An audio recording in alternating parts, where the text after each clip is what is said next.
If you are, at first, lonely, be patient.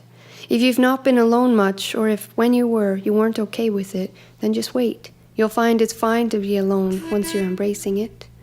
We could start with the acceptable places, the bathroom, the coffee shop, the library, where you can stall and read the paper, where you can get your caffeine fix and sit and stay there, where you can browse the stacks and smell the books. You're not supposed to talk much anyway, so it's safe there. There's also the gym. If you're shy, you can hang out with yourself in mirrors. You could put headphones in. And there's public transportation, because we all gotta go places. And there's prayer and meditation. No one will think less if you're hanging with your breath, seeking peace and salvation. Start simple. Things you may have previously avoided based on your avoid being alone principles. The lunch counter, where you will be surrounded by chow downers, employees that only have an hour and their spouses work across town, and so they, like you, will be alone. Resist the urge to hang out with your cell phone.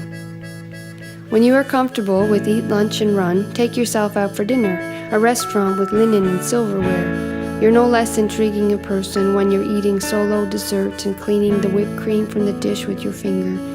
In fact, some people at full tables will wish they were where you were. Go to the movies, where it is dark and soothing, alone in your seat amidst a fleeting community. And then take yourself out dancing, to a club where no one knows you. Stand on the outside of the floor until the lights convince you more and more and the music shows you. Dance like no one's watching, because they're probably not. And if they are, assume it is with best and human intentions. The way bodies move genuinely to beats is, after all, gorgeous and affecting. Dance until you're sweating, and beads of perspiration remind you of life's best things, down your back like a brook of blessings. Go to the woods alone, and the trees and squirrels will watch for you.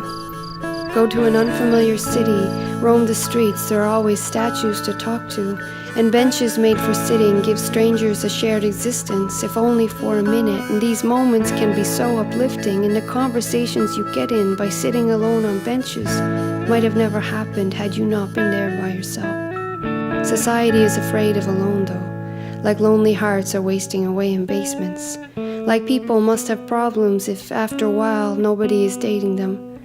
But lonely is a freedom that breathes easy and weightless, and lonely is healing if you make it. You could stand, swathed by groups and mobs, or hold hands with your partner.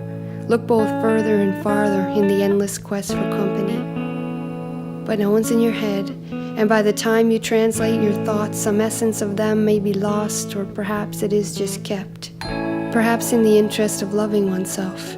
Perhaps all those sappy slogans from preschool over to high school's groaning were tokens for holding the lonely at bay. 'Cause if you're happy in your head, then solitude is blessed and alone is okay. It's okay if no one believes like you. All experience is unique. No one has the same synapses, can't think like you. For this, be relieved. Keeps things interesting, life's magic things in reach. And it doesn't mean you aren't connected. The community's not present. Just take the perspective you get from being one person in one head and feel the effects of it. Take silence and respect it. If you have an art that needs a practice, stop neglecting it. If your family doesn't get you or a religious sect is not meant for you, don't obsess about it. You could be, in an instant, surrounded if you need it. If your heart is bleeding, make the best of it. There is heat in freezing, be a testament.